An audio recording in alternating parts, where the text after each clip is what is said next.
Halo, kembali lagi di channel saya. Pada video kali ini saya akan berbagi aksi nyata tentang budaya positif. Berikut ini adalah yang melatar belakangi saya untuk membuat video aksi nyata budaya positif yang saya lakukan di lingkungan sekolah saya.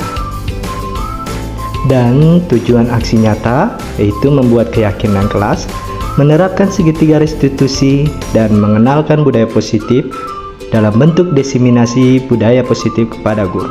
Untuk tolak ukurnya yaitu keyakinan kelas itu bersih dibuat dan bisa membiasakan menerapkan segitiga restitusi serta seluruh guru mengenal budaya positif.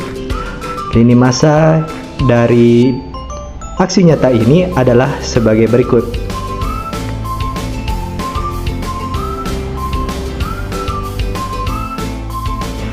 Sedangkan dukungan yang dibutuhkan adalah dukungan dari kepala sekolah, rekan guru, pengurus OSIS untuk prasarana yaitu ruangan, LCD, materi budaya positif. Berikut adalah kegiatan pembuatan keyakinan kelas yang sudah saya lakukan di dalam kelas. Semoga apa yang diyakini di dalam kelas bisa diterapkan dengan baik oleh seluruh murid. Berikutnya, ini adalah membiasakan diri saya menggunakan segitiga restitusi terhadap penanganan masalah yang dilakukan oleh murid. Selanjutnya, diseminasi budaya positif.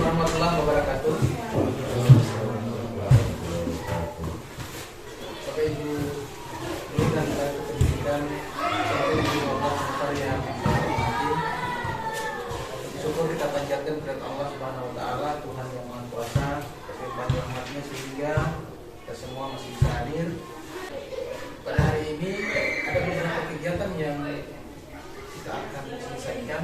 Yang pertama, diseminasi dari calon guru penggerak Pak Yogi untuk materi budaya positif.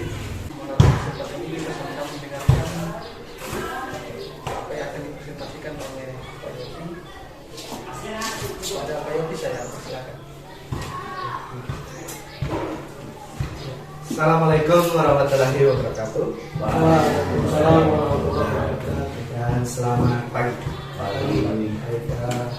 Rekan-rekan guru, Bapak Kepala Sekolah, terima kasih sudah diberikan izin untuk saya menyampaikan salah satu bagian dari guru penggerak dalam program pendidikan guru penggerak.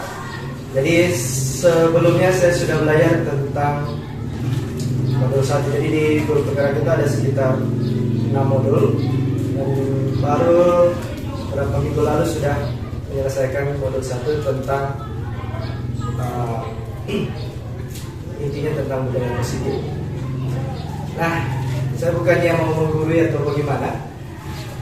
Saya cuma ingin mencoba menyampaikan apa yang sudah saya dapatkan selama beberapa bulan kemarin di pendidikan guru penggerak ini.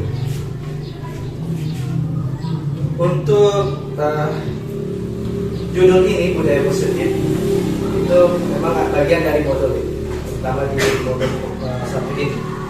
Nah, budaya positif sebenarnya kalau kita mau tinjau lagi, semua guru, semua tenaga pendidik ingin sekali, dan inilah yang akan dicapai di lingkungan sekolah, yaitu budaya positif. Tanpa kita sadari, tujuan utamanya adalah ini. Namun ya, namanya kita guru, melihat kondisi begitu beragam siswa, segala upaya yang kita sudah lakukan, pasti ada beberapa hal yang mungkin kita belum pahami. Kenapa dari sekian puluh siswa cuma beberapa siswa saja yang mengerti setelah kita bimbing, misalnya di apel kita memberitahukan segala macam peraturan-peraturan yang ada tentang segala apa yang kita inginkan agar murid itu menjadi lebih baik. Ternyata ada beberapa yang malah mungkin hampir sebagian besar. Untuk itu pada saat ini selain berbagi tentang apa yang sudah saya dapatkan, mungkin kita bisa sharing juga tentang budaya positif dan mungkin kita akan inginkan kita capai di sekolah ini. Nah, sebelum itu saya ingin melihatkan atau pernyataan dari Stephen Covey dalam prinsip Central Leadership dan bukunya itu menyatakan bahwa bila kita ingin membuat kemajuan perlahan atau sedikit demi sedikit, ubahlah sikap atau perilaku Anda. Namun bila kita ingin memperbaiki cara utama kita, maka kita perlu mengubah kerangka acuan kita. Ubahlah bagaimana Anda melihat dunia, bagaimana berpikir tentang manusia. Ubahlah paradigma Anda, skema pemahaman dan penjelasan aspek-aspek tertentu tentang realitas. Yang saya tangkap sini intinya kalau kita ingin merubah sesuatu secara perlahan, ya ubahlah dulu sikap kita yang kita mungkin anggap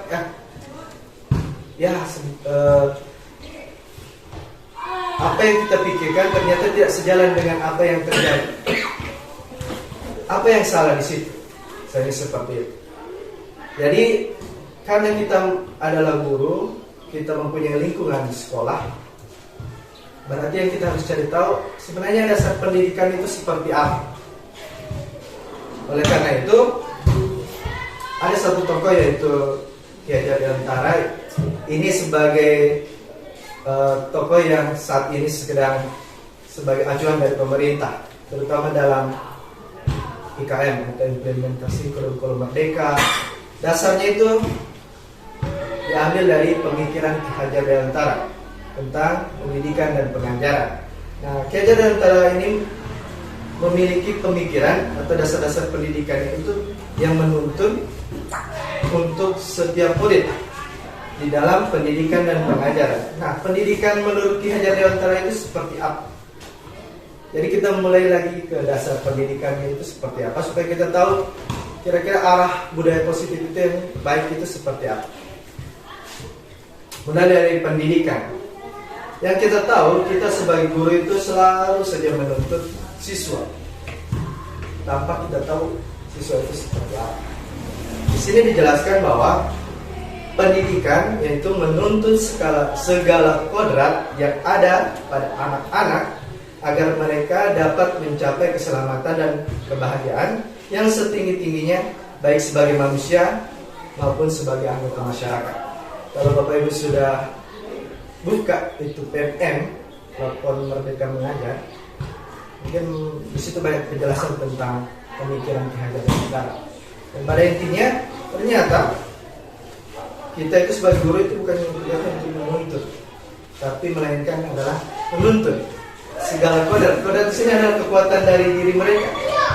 Kodrat di pemikiran Ki Hajar Dewantara dibagi menjadi dua, yaitu kodrat alam dan kodrat zaman. Kodrat alam itu adalah mereka yang berada di sekitar sini. Kalau mereka tumbuh sebagai anak pertanian, itulah kodrat mereka. Tumbuh sebagai suku tertentu, itulah kodrat mereka. Kita tidak bisa menyamakan dengan mereka yang tumbuh di kota, mereka yang tumbuh di dekat pantai, tumbuh di tempat lainnya yang berbeda dengan kondisi di sini. Bagaimana kita mau mengajarkan tentang mengelola garam yang baik, sedangkan sini tidak ada laut, misalnya seperti itu. Itu salah satu contoh tentang bagaimana kita harus mengerti tentang kodrat anak sendiri. Bagaimana dengan kodrat zaman? Zaman itu selalu berubah-ubah. Nah, saat ini zaman sudah masuk ke mengenal internet hingga sampai di sini pun banyak ilmu pengetahuan yang masuk melalui internet, baik dari Facebook, sosial media ataupun YouTube. Itu juga mempengaruhi kehidupan mereka dan itu tidak salah. Kita lanjut untuk pengajaran. Ya, pengajaran itu sendiri adalah hal yang tidak terpisah dari pendidikan. Jadi pengajaran merupakan proses pendidikan dalam memberikan ilmu. Jadi dia bagian dari pendidikan itu sendiri. Nah, maksud pengajaran dan pendidikan yang berguna untuk beri kehidupan bersama ialah memerdekakan manusia. Sehingga ini yang menjadi dasar pemerintah mengambil kurikulum merdeka, yaitu untuk memerdekakan manusia itu sendiri sebagai bagian dari persatuan rakyat. Manusia merdeka adalah manusia yang hidup lahir atau batin tidak tergantung pada orang lain, akan tetapi bersandar atas kekuatannya sendiri. Pendidikan menciptakan ruang bagi murid untuk bertumbuh secara utuh agar mampu memuliakan dirinya dan orang lain. Itu yang disebut dengan merdeka batin. Sedangkan juga harus menjadi mandiri, merdeka lahirnya, dan kekuatan diri atau beratnya yang dimiliki, sehingga menuntun murid menjadi cakap untuk hidupnya tanpa diperintahkan orang lain. Nah, maksudnya itu seperti ini. Murid diharapkan dia mampu menuntun dirinya sendiri. Menuntun dirinya sendiri, bisa mengatur hidupnya tanpa diperintahkan orang lain. Namun kita harus sadari, kita juga butuh sebagai guru harus bisa menuntun mereka ke arah lebih baiknya itu seperti apa. Pemikiran Ki Hajar Dewantara yang paling bagus menurut saya itu ketika dia mengatakan bahwa pendidikan itu seperti seorang petani yang sedang berkebun, misalnya padi, jagung ataupun lainnya. Jagung yang baik itu akan tumbuh bagus di lingkungan yang baik juga. Kita ibaratkan seperti seorang yang tidak bisa menanam jagung, yaitu orang tua siswa. Dia menitipkan kepada pekebun yang tahu mengolahnya ini. Tidak mungkin seorang pekebun atau petani yang diberikan bibit, dia akan menaruh di tanah yang besar, di tanah yang rumputnya banyak, ataupun setelah ditanam baru tidak dirawat. Jadi seorang pendidik itu harus mau melihat bibitnya itu dia akan tumbuh sebagai apa. Kalau dia jadi sebagai jagung, jangan paksakan dia tumbuh sebagai padi. Kita sudah dia menanam jagung, yang kita harapkan dia menjadi padi, itu tidak mungkin. Jadi siswa begitu juga. Ada yang tanggapnya lebih cepat, ada juga tanggapnya yang lebih lambat. Jadi kita tidak bisa memaksakan yang lambat ini mengikuti yang cepat dan sebagainya. Oleh karena itu butuh namanya lingkungan yang baik, yang disebut kalau di sini adalah budaya positif. Nah, untuk budaya positif itu awalnya yang kita harus perbuat apa? Kita juga harus mengenal yang namanya disiplin positif. Itu dulu. Disiplin positif. Jikalau kita tidak cakap melakukan self disiplin atau disiplin pribadi, wajiblah penguasa lain mendisiplini diri kita, dan peraturan demikianlah harus ada di dalam suasana yang merdeka. Itu menurut Ki Hajar Dewantara. Maksudnya, jika kita tidak bisa mendisiplinkan diri kita sendiri, kita butuh orang lain membantu kita mendisiplinkan kita, tapi tanpa paksaan. Harus dengan suasana yang merdeka. Itulah yang kita akan lakukan kepada murid. Nah, bagaimana mereka bisa melakukan disiplin mereka sendiri? Jadi, kalau kita ingin mengharap mereka melakukan disiplinnya sendiri, kita harus memperkenalkan sesuatu dulu, yaitu nilai-nilai kebajikan. Nilai-nilai kebajikan ini yang kalau untuk di kurikulum merdeka itu adalah profil pelajar Pancasila. Itu ada nilai-nilainya di situ, nilai-nilai kebajikan. Nah, nilai-nilai kebajikan ini berarti nilai-nilai yang disepakati bersama, lepas dari suku bangsa, agama, bahasa maupun latar belakangnya. Nilai-nilai ini merupakan payung besar dan sikap dari perilaku kita tentang nilai-nilai dari fondasi perilaku. Atau nilai-nilai kebajikan ini adalah sifat-sifat positif manusia yang merupakan tujuan yang mulia yang dicapai secara individu. Nah, Kalau kita lihat dari nilai-nilai kebajikan dari profil pelajar Pancasila itu seperti yang pertama adalah beriman kepada Tuhan Yang Maha Kuasa, berakhlak mulia, mandiri, bernalar kritis, berkebinekaan global, gotong royong, dan kreatif. Itu nilai-nilai yang harusnya tumbuh di dalam murid. Nah, ternyata untuk menumbuhkan itu kita juga sebagai pendidik harus tahu juga kebutuhan dasar manusia itu apa saja. Ada 5 kebutuhan dasar manusia. Yang pertama adalah kasih sayang dan rasa terima. Kedua, kekuasaan. Baru ketiga, bertahan hidup. Keempat, kebebasan. Kelima, kesenangan. Bapak Ibu, kalau kita lihat dari kebutuhan dasar ini, kebutuhan dasar, ternyata setiap manusia itu jika kebutuhan dasarnya tidak terpenuhi, maka dia akan cari. Contohnya kalau ketika di dalam lingkungan sekolah ada murid yang tiba-tiba lapar, itu kan kebutuhan bertahan hidup. Dia mencari makan di luar, tapi mungkin dengan caranya sendiri, tidak minta izin, tahu-tahu pergi mencari kebutuhan itu kebutuhan mereka. Jadi yang kita harus ubah sedikit, ternyata memang setiap manusia itu punya kebutuhannya pribadi masing-masing. Begitu juga dengan kesenangan, mereka senang bermain, tidak ada yang salah di situ semua. Cuman apakah kita bisa mengatur mereka supaya bisa melihat nilai-nilai kebajikan yang sudah ada, agar kebutuhan mereka itu bisa terpenuhi, namun mereka bisa atur. Intinya di situ. Nah, ketika seorang murid melakukan suatu perbuatan yang bertentangan dengan nilai-nilai kebajikan seperti gotong royong, berkebinekaan global, itu yang kalau di profil pelajar disiplin dan sebagainya, atau melanggar peraturan, hal-hal yang sebenarnya terjadi itu mereka gagal karena mereka ingin memenuhi kebutuhan dasar mereka itu. Kalau kebutuhan dasar mereka tidak terpenuhi, ya akan mereka cari dengan caranya.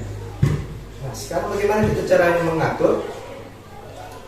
Kita lihat dulu kembali ke perilaku manusia. Ada 3 motivasi perilaku manusia.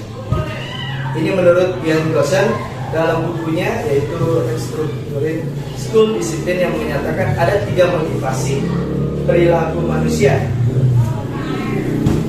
Nah, yang pertama, untuk menghindari ketidaknyamanan hukuman. Nah, kita biasanya ya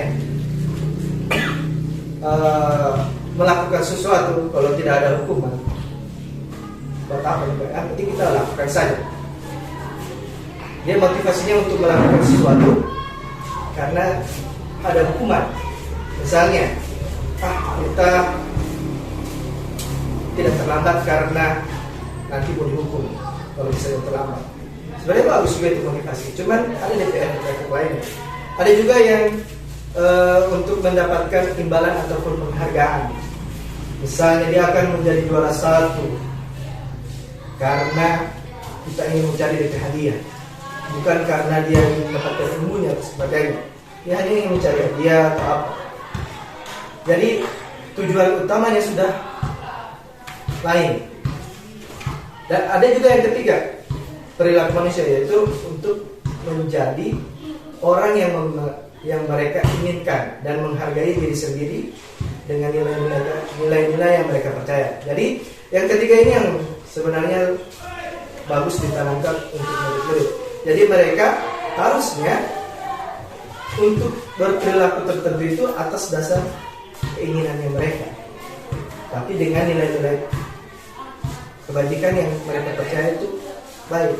Nah, seperti Alfikun mengatakan bahwa mengemukakan baik penghargaan maupun hukuman adalah cara-cara mengontrol perilaku yang menghancurkan potensi untuk pembelajaran yang sesungguhnya. Dan yang secara ideal tindakan belajar itu sendiri adalah penghargaan yang sesungguhnya. Nah, maksudnya itu seperti ini. Ketika ada seorang anak kecil, kita motivasi dengan penghargaan. Misalnya, nak, kamu harus, kalau kamu bisa baca, nanti akan diberikan misalnya mainan. Jadi dia punya motivasi untuk membaca itu bukan karena ingin dia, wah kita bisa baca, wah senang sekali ini atas usahanya dia sendiri. Tapi yang dia pikirkan hanyalah penghargaan itu. Selalu itu yang jadi peningkatan. Begitu juga di dalam kelas, kalau tidak ada hadiah, bapak itu juga bukan juara. Jadi itu sebagai pembatasan potensi mereka. Tanpa disadari kita memberikan suatu penghargaan itu membatasi mereka untuk apa yang harusnya mereka gapai, yaitu prosesnya. Mendapatkan sesuatu dengan prosesnya itulah jauh lebih penting. Jadi ketika ke depannya ada suatu pekerjaan, mereka sudah dewasa, yang mereka capai itu bukan mencari sesuatu penghargaan tertentu, tapi itu atas keinginan dia untuk bekerja, keinginan dia untuk melakukan sesuatu. Dan ketika yang dicapai itu dapat, itu rasa senangnya luar biasa daripada suatu penghargaan tertentu. Nah, begitu juga dengan hukuman. Kadang juga hukuman, kalau misalnya dilihat guru yang sering menghukum tidak ada, ya berarti kita akan melakukan itu. Jadi dia motivasi bukan untuk berubah, tapi motivasinya hanya untuk menghindari hukuman. Ketika ada gurunya, baru kita akan lakukan. Sama halnya dengan misalnya ada kasus guru itu tegas memberikan suatu cara, kalau misalkan ada siswa yang berapa kali tidak masuk, akan diberi hukuman seperti ini. Tapi ketika guru itu tidak ada, itu akan berlaku seperti itu lagi. Entah itu guru pindah, atau itu guru tidak hadir, atau segalanya, mereka akan memperlakukan diri mereka seperti sebelumnya. Nah, jadi sebenarnya cara yang ideal adalah tindakan belajar itu sendiri, bukan seperti penghargaan ataupun apa. Nah, terus bagaimana kita menjadi guru yang bisa mengontrol itu semua? Ternyata ada 5 posisi kontrol yang mungkin Bapak Ibu sudah sering lakukan, tapi tinggal kita lihat apa kita berada di posisi yang mana. Nah, 5 posisi kontrol itu, yang pertama adalah posisi penghukum. Di sini orang-orang yang berada di posisi penghukum ini bisa menggunakan hukuman fisik ataupun verbal yang dapat menekan orang-orang. Jadi ketika lihat siswa terlambat langsung hukum, ambil sampah, atau lari, atau push up, atau bahkan yang fisik terpeleng, kenapa kamu terlambat? Nah, itu penghukum. Dan itu efeknya siswa mungkin pada saat itu akan mengerti, tapi ketika dia pergi dari situ, dia mulai berpikir bagaimana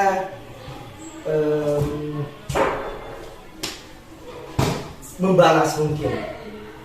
Itu efek yang paling buruk, membalas guru tersebut atau mendendam dalam hatinya, marah, bukunya dirobek-robek dan sebagainya. Itu akibat dari dihukum tadi. Atau posisi kontrol yang kedua, membuat merasa bersalah. Di sini misalnya contoh, coba kamu jangan lakukan itu, selalu kamu melakukan itu, Pak yang kena marah kalau sekolah misalnya, atau mungkin di sini tidak ada, tapi atau kayak membuat mereka paling merasa bersalah karena akibat ulahnya ini, sehingga mereka merasa menjadi pendiam, menjadi tertekan, dan pada suatu saat nanti mungkin mereka akan meledakkan rasa marahnya. Itu yang mengenai mentalnya mereka masing-masing.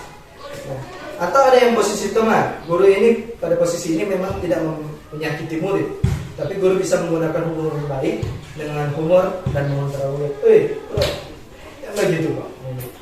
Atau lain kali yang begitu ya, masa begitu kita begitu sebagainya dengan bahasa yang teman.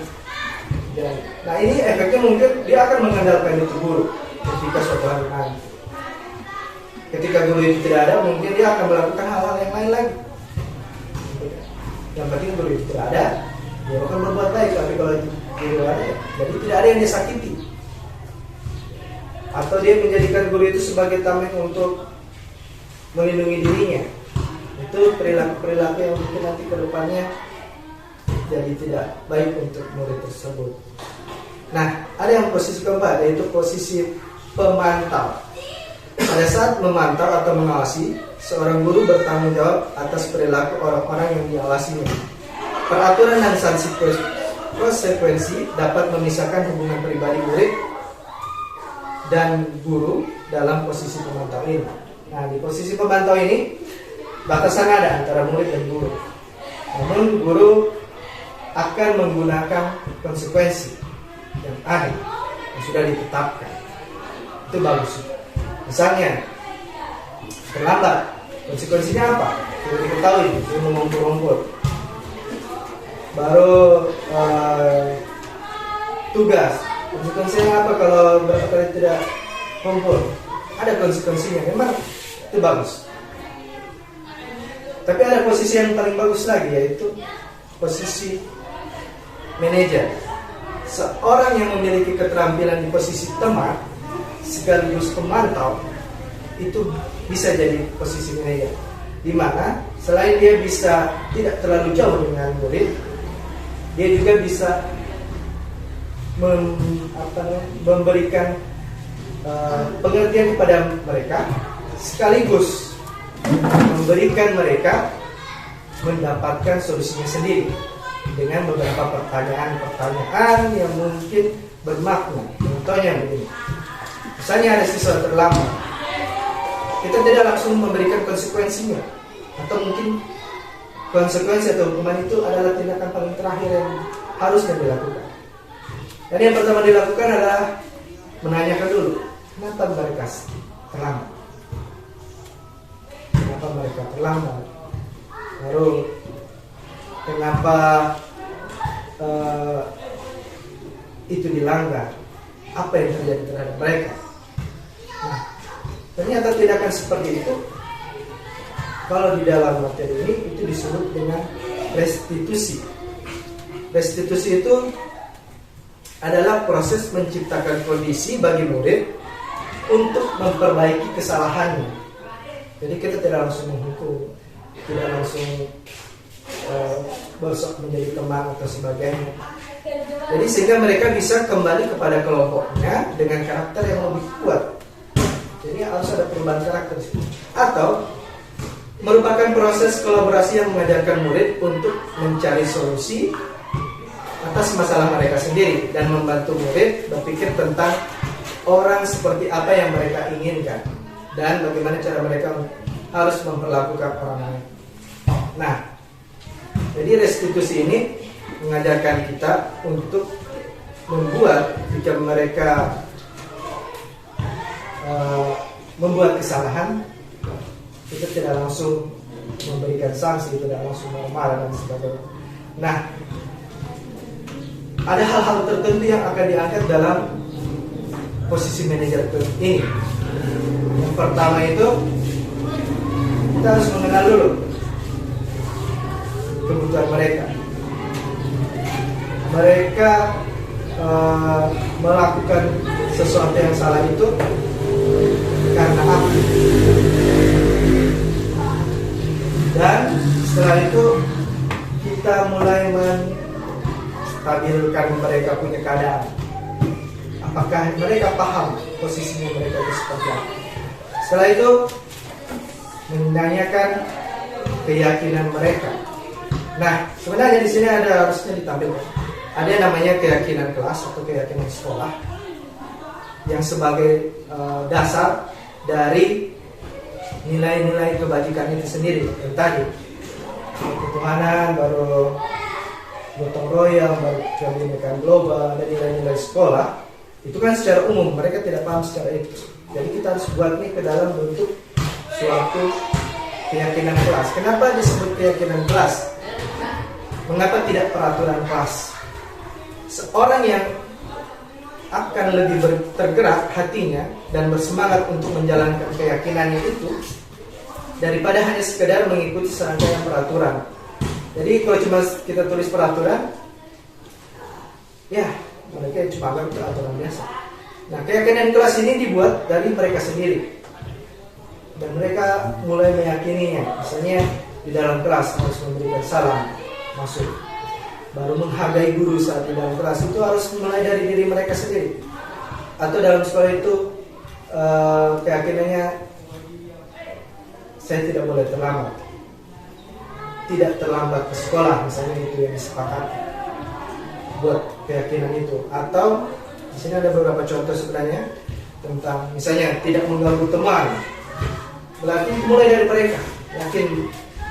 Nanti ketika mereka mulai lari dari keyakinan mereka, kita bisa mengembalikan itu dengan menggunakan posisi manajer tadi. Kita tidak langsung menghukumnya. Nah, di posisi manajer itu ada 3 langkah. Yang pertama, menstabilkan identitas. Yang kedua, validasi tindakan yang salah. Dan yang ketiga itu yang tadi, menanyakan keyakinan. Nah, pada yang pertama itu, kita semua akan melakukan hal yang terbaik yang bisa kita lakukan. Contohnya gini, kamu tentu punya alasan mengapa melakukan itu. Misalnya kita menanyakan hal itu. Nah, ada beberapa pertanyaan bermakna yang bisa kita lontarkan. Tujuannya apa? Tujuannya itu supaya nanti mereka bisa mengenal permasalahan dia sendiri, solusi yang ingin didapatkan. Misalnya salah satu contoh dari beberapa contoh kata ya, untuk pertama ketika mendapatkan seorang siswa yang melakukan kesalahan, misalnya kita tanya, berbuat salah itu tidak apa-apa, kita ungkapkan dulu itu. Atau tidak ada manusia yang sempurna. Jadi ketika ketemu murid yang salah atau apa, ketika kita ungkapkan itu, mereka tidak akan membangkang, kan? Tidak ada pernyataan untuk menolak itu. Ketika kita menyatakan bahwa saya juga pernah melakukan kesalahan seperti itu, berarti kita dalam posisi yang sama. Atau kamu berhak merasakan gitu. Untuk kita ambil contoh, siswa tidak mengerjakan tugas misalnya. Sudah berapa kali tidak mengerjakan tugas, kita panggil, kita tanyakan, kenapa? Tapi dengan nada yang biasa, kenapa kamu tidak mengerjakan tugas? Mungkin dia akan mulai bercerita, ini panjang. Dan bisa juga kita bertanya, apa yang membuat kamu seperti itu? Nah, di situ mereka mulai berpikir alasan-alasan tertentu. Kalau kita bandingin dengan, oh iya Pak, juga mungkin teman-teman lain juga merasakan hal yang sama. Jadi membuat mereka stabil dulu. Nah, setelah menstabilkan identitas, baru kita masuk ke validasi tindakan yang salah itu. Mungkin kita bisa mengajukan pertanyaan-pertanyaan. Padahal kamu bisa melakukan yang lebih buruk dari ini ya, atau kamu pasti punya alasan mengapa melakukan hal itu. Kamu pasti punya alasan melakukan itu. Baru kamu boleh mempertahankan sikap itu, tapi kamu harus menambahkan sikap yang baru. Misalnya apa yang harus dicapai. Nah, intinya kita lihat dulu kesalahannya itu seperti apa. Baru kita ajak mereka untuk berdiskusi. Seperti pernah saya dengar waktu kemarin permasalahan Pak Chandra, Rehan itu bagus. Diskusi. Apa yang kamu perbuat? Salah tidak? Tapi usahakan ada berteman, itu kan cara berlaku guru masing-masing kan ya? Tindakan. Tapi saya juga tidak tahu kondisi tertentu pada saat itu. Jadi itu tergantung bagaimana guru masing-masing. Cuma bagusnya jangan membuat mereka tertekan terlebih dahulu. Pertanyaan-pertanyaan bermakna itu kalau sudah mulai tertekan, mereka akan mulai tertutup kepalanya. Ketika pas ayah hadir, ketika saya dengar Ustaz sudah mulai menurunkan nadanya, mereka mulai mengalir, mengucapkan kata-katanya, tindakannya. Iya, saya salah Pak, ini tidak mau melakukan ini ya. Cuman harus ada lagi pertanyaan-pertanyaan lainnya yang membuat mereka mencari solusi tentang itu. Kalau misalnya terlambat, yang ditanyakan misalnya seperti ini, kira-kira ada orang lain tidak di rumah yang bisa membangunkan kamu? Atau kira-kira ada orang lain di rumah yang bisa membantu kamu mengerjakan tugas? Atau kalau permasalahan terlambat lagi, kira-kira solusi apa yang kamu bisa berikan kepada saya atau Pak Guru untuk bisa membuat kamu tidak terlambat lagi? Buatlah mereka membuat suatu pernyataan solusi dari mereka sendiri untuk menyelesaikan masalah itu. Membuat solusi dari mereka sendiri, bukan dari guru. Tapi guru menuntun, mengarahkan agar mereka membuat pernyataannya dan membuat suatu solusi yang bisa mereka kerjakan. Nah, keyakinan kelas yang kita sudah buat itu sangat membantu. Jadi ditanyakan kembali, kira-kira keyakinan mana yang kamu rasakan sudah langgar? Mereka akan mengingat kembali. Nah, kenapa? Saya sudah sempat tanya, Pak, di sana di pertemuan waktu kami, Pak, kalau kita selalu buat begitu tapi mereka tidak pernah berubah, selalu kita tanya solusi, akhirnya mereka melanggar sendiri solusinya. Ternyata yang paling utamanya itu adalah di keyakinan kelasnya atau keyakinan sekolah atau nilai-nilai kebajikan itu sendiri. Kalau mereka tidak paham, bagaimana mereka melakukannya? Sama seperti waktu acara kemarin, ketika saya menyampaikan bahwa jangan mengganggu teman. Menyampaikan secara lisan di depan, mereka cuma mendengar, ya Pak, tapi tidak memahami artinya itu. Ketika ditanya lebih dalam ke orang-orang yang memang selalu mengganggu teman, ditanya terus, mereka mulai sadar, jangan mengganggu teman. Intinya di situ. Mereka sudah mulai meyakini bahwa pada saat upacara kita tidak boleh mengganggu teman. Kalau mereka sudah mulai sadar tentang itu di dalam diri mereka, berikutnya mereka akan mulai berpikir untuk melakukan itu. Kalau mereka sudah yakin dan itu. Jadi memang tugas utamanya yang berat itu memang membuat mereka yakin tentang hal yang baik itu yang benar. Nilai-nilai yang ada di sekolah itu yang seperti apa, yang sudah disepakati di dalam kelas itu seperti apa, agar tidak dilanggar. Nah, untuk melakukan itu memang agak berat jika siswa itu tidak mengerti bahasa. Kadang juga pernah sampaikan, kalian mengerti tidak bahasa? Jangan mengganggu. Nah, di situ kan mempertegas. Ketika orang tidak paham tentang itu, mereka akan mengganggu yang lain. Kalau seumuran kita yang sudah ini sekali bilang yang pasti mengerti, oh ini. Tapi kadang ada anak-anak dia bilang jangan begini, mereka tidak paham sampai di situ.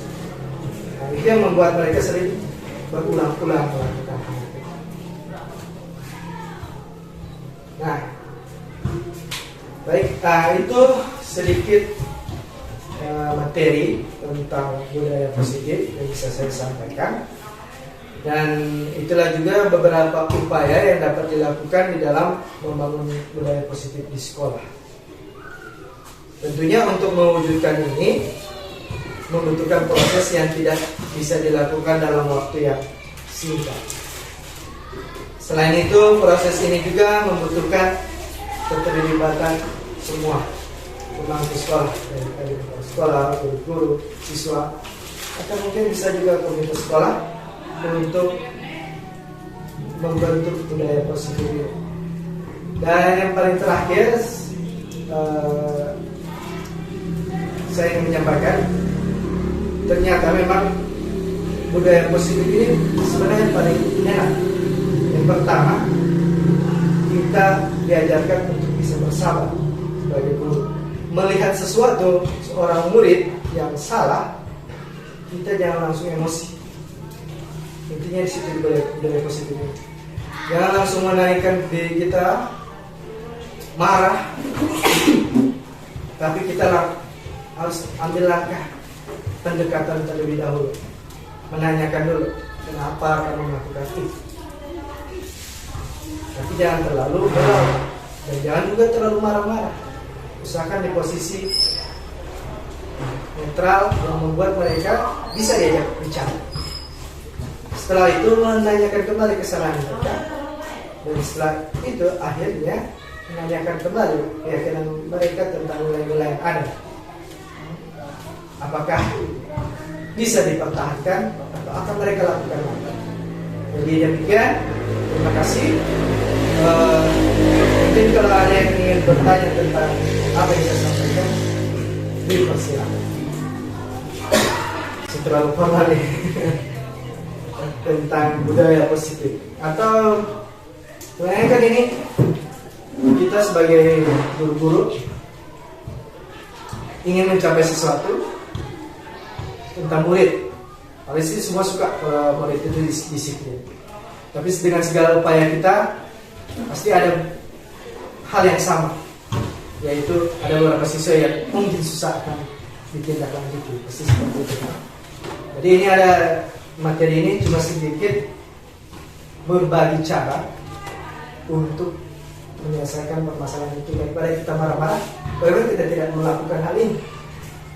Santai dan tidak terlalu menekan diri kita, menekan murid. Itu intinya di sini. Kita ada yang bertanya. Saya mungkin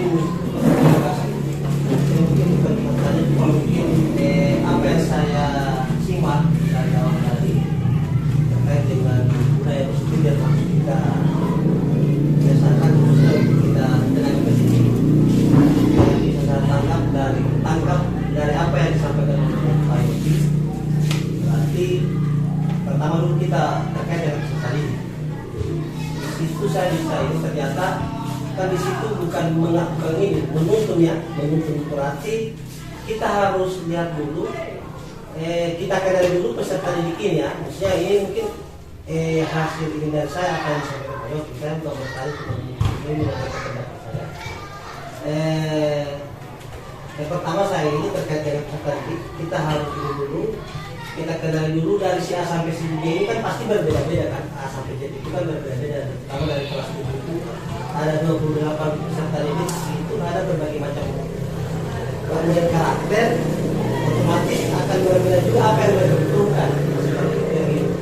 Jadi setelah kita tahu ataupun kita mengetahui apa-apa yang dibutuhkan anak-anak itu, kita akan bisa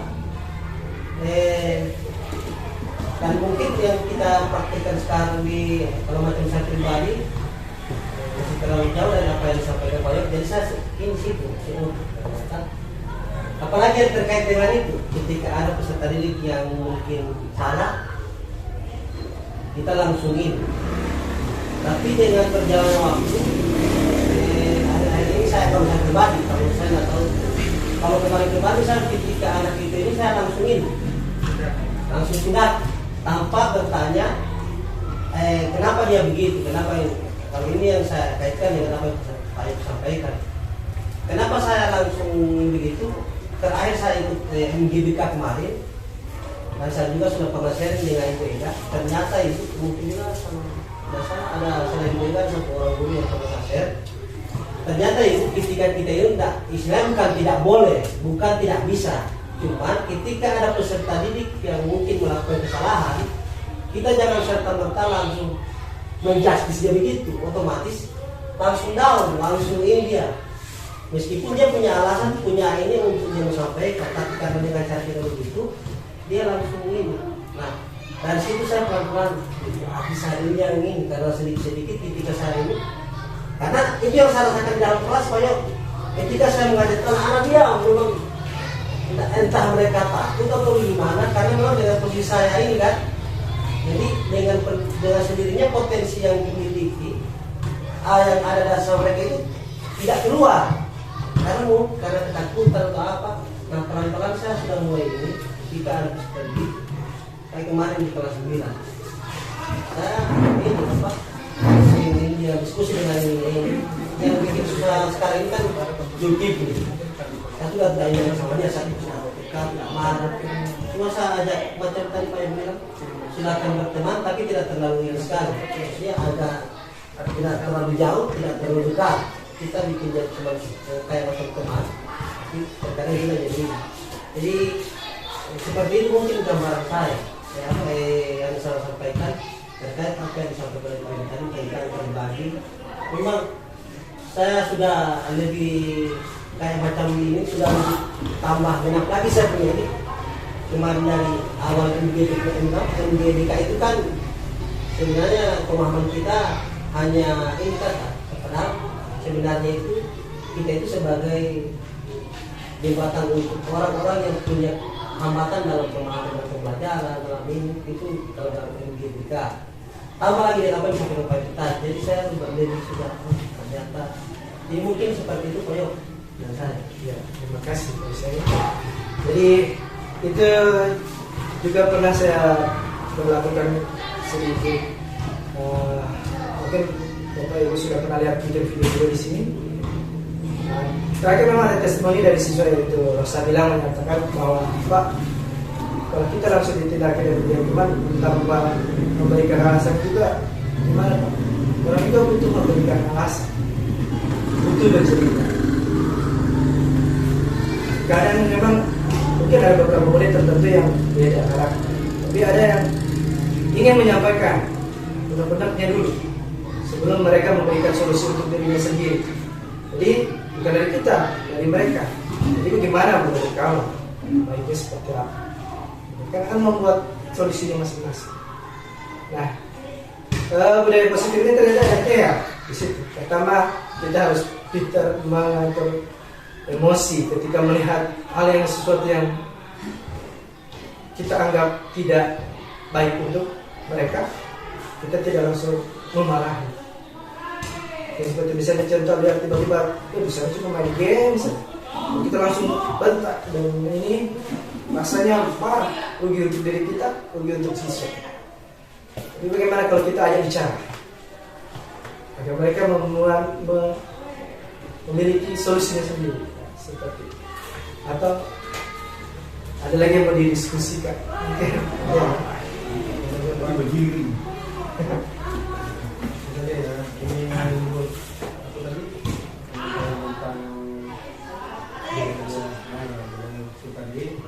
Kan saya sering menerapkan ke siswa itu biasanya sama kayak yang disampaikan harus diajak berteman. Bila saya jadi berteman di dalam hargai sebagai guru dan siswa. Selama ini saya sudah beberapa tahun di sini, saya melakukan seperti itu, ternyata efektif. Siswa jadi lebih bisa mengeluarkan potensinya untuk bertanya atau lebih dipahami dan lain-lain. Tapi di sisi lain ada juga kekurangan atau sisi negatifnya, yaitu siswa cenderung mengabaikan atau ibaratnya kayak penggemaran itu ya, bukan maksudnya kayak cuma tadi. Tapi di sisi lain dengan cara begitu mereka kayak bersungguh-sungguh untuk mengerjakan sesuatu. Nah, saya mau tanyakan, apakah dengan cara ini lebih baik dan lebih buruk, dan apakah kejadian saya yang kalau sesuatu yang saya tidak suka itu saya diam, tidak langsung marah, diam, apakah itu akan berdampak kepada siswa kepada ibu? Terima kasih Pak Bapak. Jadi sebenarnya bagus itu, jadi teman. Terus jadi posisi pemantau yang mungkin konsekuensinya yang diberikan itu kecil. Tapi kalau sudah bisa menjadi pemantau dan teman sekaligus, baru dimanfaatkan, bisa kita kembangkan lagi. Jadi mungkin efeknya seperti tadi kan, karena sudah berteman, jadi ya seperti istilahnya pandang enteng pada guru tersebut. Tapi mereka kalau berteman begitu bisa membuka diri, tanya dengan baik, bagus kan. Nah, kenapa kita tidak masuk ke manajer sekali? Nah, di situ ketika kita mulai melihat siswa itu merasa sudah lain ini, kita panggil bercerita, mulai menanyakan dulu. Memang kita harus tergerak untuk melihat itu. Ketika kita diam berarti masalah itu tetap akan ada kan. Tapi kalau kita mulai bertanya mendalam, sebagai batasan temannya itu tidak terlalu berteman sekali, menanyakan bagus nggak sikap seperti itu, dengan nada yang tidak marah misalnya. Ketika mereka mulai berpikir tentang perilaku mereka akan mencoba untuk merubahnya dengan solusinya mereka sendiri. Ya Pak, misalnya kayaknya memang tidak bagus kalau begitu. Kalau mereka sudah mulai pakai bahasa berteman, tidak jadi masalah sih. Yang penting mereka sudah mulai menemukan solusinya. Usahakan solusi itu dari diri mereka. Itu yang dikejar terus. Nah, baru dasarnya kita apa? Bagusnya ada dulu pembuatan keyakinan kelas itu. Memang di sini kan saya lihat itu belum ada. Di kelas itu belum ada keyakinan kelas yang mereka ingin tanamkan di dalam diri mereka. Kita mengatakan disiplin, mereka tidak paham disiplin itu seperti apa. Tulisan disiplin, kalau kita mungkin paham, tapi murid bilang kamu tidak disiplin. Apa itu? Kadang tidak paham sama disiplin. Tapi kalau mulai dijabarkan, tidak mengerti tenang, membuat kata-kata di dalam kelas itu yang dari kata-katanya mereka, tapi mencakup semua itu. Tidak mengganggu teman, baju rapi, tidak keluar misalnya, bersih di dalam kelas. Baru tidak menghargai guru misalnya. Jadi kan itu yang sebagai patokan. Nah, kira-kira keyakinan kelas kamu apa yang kamu langgar? Mereka mulai berpikir ke nilai-nilai itu. Oh, Pak, iya, keyakinan kelas tentang tidak menghargai teman. Atau kalau karena guru, ya Pak, karena tidak menghargai guru. Saya mencoba untuk bagaimana caranya kamu untuk menghargai guru? Tanya lagi. Usahakan mereka bercerita, menemukan solusinya sendiri. Gimana Pak? Oke, gimana yang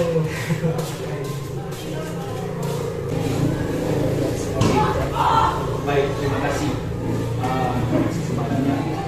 Jadi apa yang Pak Yogi sampaikan tadi memang betul baik dan baik juga untuk dilakukan sebenarnya tentang budaya.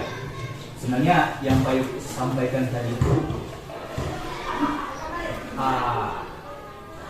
ada hampir semua mungkin sudah pernah saya lakukan. Misalnya ketika ada siswa yang saya lakukan tiap kali, bahkan saya lakukan tadi, ketika ada siswa yang kerja di luar, saya sampaikan dulu, ingatkan jangan ada yang kerja di luar.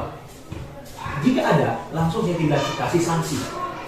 Itu karena kasih sanksi itu juga perlu. Kenapa? Sanksi itu atau hukuman itu sebagai alat untuk membatasi kita jangan sampai kita keluar jalur. Makanya perlu ada sanksi. Nah, terkadang juga saya sempat melakukan, misalnya contoh Rehan tadi, Rehan. Jadi saya ajak dia bicara, membuat dia itu merasa bersalah sekali, sehingga dia menyesali dan mau untuk minta maaf pada saat itu. Jadi saya kasih semangat, walaupun tidak dikasih maaf, berusaha untuk minta maaf. Saya tidak tahu bagaimana perkembangan mereka dengan si Rian selanjutnya, cuman saya lihat mungkin mereka sekarang sudah baik-baik saja, mungkin. Dan bersyukur ada perubahan Rehan kemarin. Jadi saya sudah sempat melakukan itu. Cuman memang cara bicara saya itu ya seperti ini, terkadang agak sedikit tegas sedikit karena memang Pak Yopi bilang tadi kodratnya masing-masing. Memang kita sama-sama Minahasa, mar kita lahir di tempat yang agak keras, itu dengan orang tua yang sedikit keras juga. Makanya memang itu kodrat saya. Tapi tadi Pak Yopi sempat menyampaikan jangan dulu kasih sanksi, ya kan? Tapi berusaha ajak peserta didik itu untuk menemukan solusi. Jadi solusi itu yang baik itu bukan dari saya kasih ke dia, tapi dari siswa itu. Memang itu tugas yang berat mengajak siswa untuk mencari solusinya sendiri. Nah, bagaimana kalau seandainya dia tidak temukan solusi? Itu memang tugas guru kan. Misalnya begini, ada siswa yang terlambat. Tahu memang karena jauh sekali misalnya. Terus solusi apa yang boleh cari? Tidak ada yang bantar. Gitu. Dan terpaksa dia jalan kaki. Solusi apa lagi yang mau dicari setelah itu? Apakah ketika dia masih sering terlambat, kita kasih sanksi ke dia? Enggak, kasih sanksi saja. Itu. Ya, baik. Terima kasih. Maksudnya apa tindakan selanjutnya? Kalau memang tidak ada solusi. Nah, sebenarnya itu gunanya untuk jangan dulu memberikan sanksi. Kita harus perlukan keberadaan siswa. Keberadaan siswa kalau kasusnya macam tadi, berarti kan apakah kita layak mensanksi siswa seperti ini? Itu memang harus diputuskan bersama guru lain, kepala sekolah, bahkan mungkin orang tua sekaligus. Jadi kita tinggal mencari solusi di situ. Bagusnya seperti apa? Kalau memang cara terakhirnya adalah mengundang orang tua, tidak ada masalah. Tapi maksudnya bukan sanksi itu tidak ada, tapi itu jalan terakhir. Kalau bisa tetap ada. Itu jalan terakhir. Kalau memang sesuai yang kita lakukan, itu memang tidak ada solusinya. Itu jalan terakhir. Di situ disampaikan, di situ memang sanksi ataupun hukuman itu usahakan tidak ada. Usahakan itu paling terakhir. Nah, maksudnya memang karakter guru kan setiap memberikan itu ke siswa, penanganan ke siswa itu berbeda-beda. Dan budaya positif ini menawarkan agar kita bisa mengontrol diri dulu. Intinya jangan, memang beda ya pernyataan ketika terang marah dan ketika terang tenang dan santai dengan satu kalimat yang sama. Itu beda dengan ada yang pas begitu kan. Cuman ketika kenapa apakah kalau kita bisa melakukan dengan biasa bisa lebih baik? Beda yang tegas dengan marah. Tegas itu penting. Memang kondisi tertentu butuh tegas agar mereka melihat perhatian kepada kita. Kalau kita cuma santai-santai, kadang mereka tidak memperhatikan. Memang kondisi tertentu itu bisa terjadi pada guru tertentu pada saat menanganinya. Itu tidak ada masalah. Nah, yang menjadi poin penting di sini sebagai referensi penambahan penanganan terhadap masalah yang ditawarkan itu tadi. Usahakan jangan dulu sampai marah. Panggil, cerita dengan pertanyaan itu kalau menangani kasus itu bagus. Sampai ini usahakan kalau misalkan belum dapat solusi dari siswa, memang tugas berat itu. Di sini ditawarkan seperti itu agar guru bisa menarik dengan pertanyaan-pertanyaan agar mereka mengeluarkan solusinya. Kalau mereka tidak dapat solusinya, usahakan pertanyaan itu bersifat solusi. Misalnya, kira-kira kayak tadi itu orang di rumah ada nggak yang bisa angkat? Itu kan pertanyaan. Tapi itu sebagai solusi. Kalau mereka tidak menemukan solusi, misalnya tidak dapat juga solusi ini, berikan lagi pertanyaan lain. Kalau memang dari dua itu tidak menemukan solusi, ya kita remuk bareng lagi dengan sekolah. Jangan langsung memberikan sanksi dan sebagainya. Ujungnya seperti apa nanti kita putuskan bersama. Walaupun nanti ujungnya jadi sanksi yang tidak hadir dan tidak magas, tidak jadi masalah. Karena itulah keputusan. Berarti orang tua harus juga sepakat tentang hal itu. Dan sebagai guru memang harus punya jiwa untuk bergerak melihat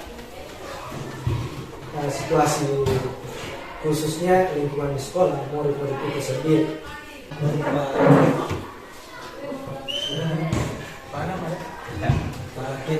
Baik, saya mengucapkan kaitan dengan ini. Bapak Ibu, budaya positif ini sebetulnya ini sudah kita lakukan sejak dengan di sekolah ini. Tapi sejak Bapak Ibu bercita-cita dan terjun langsung menjadi guru yang sebenarnya, itu Bapak Ibu sudah sering melakukan. Anak bersalaman, saling sapa, senyum, itu budaya positif. Dan teori-teori pemikiran Ki Hajar Dewantara ini jauh sebelum Indonesia Merdeka sudah diterapkan, sehingga ada hal-hal yang sudah kita menjadi ajaran kita selama ini itu mulai ditekis pelan-pelan, tidak dihilangkan sekaligus, termasuk memunculkan kembali budaya positif. Kita diajak, bahkan sampai ada kalimat kita harus menghamba kepada murid. Itu berat, Pak. Guru menghamba kepada murid itu berat. Di filosofi Ki Hajar Dewantara itu guru harus menghamba kepada murid. Kalimat itu tertulis, bukan tersirat. Menghamba kepada murid ini kan berarti murid yang raja. Dan dalam birokrasi pemerintah itu dihaluskan kalimatnya menjadi pelayanan prima. Kita harus melayani. Cuma berat itu kata-kata menghamba. Kenapa? Karena kita didoktrin sejak dari SD, dari SMP, sejak SMA, sejak kita kuliah, sejak kita berprofesi sebagai guru, tidak ada itu menghamba kepada murid. Murid yang menghamba kepada guru. Berat. Bagaimana kalau anak-anak tidak menemukan solusi? Ini kan anak-anak saat ini tidak menemukan solusi, maka kita yang memberikan solusi ganda, mereka yang memilih. Bagaimana kalau begini? Kami kenapa terlanjur? Bagaimana kalau berangkat sama orang tua? Orang tua saya tidak ada di sini, Pak. Oke, solusi berikutnya. Kalau kau tinggal di sekitar sekolah boleh.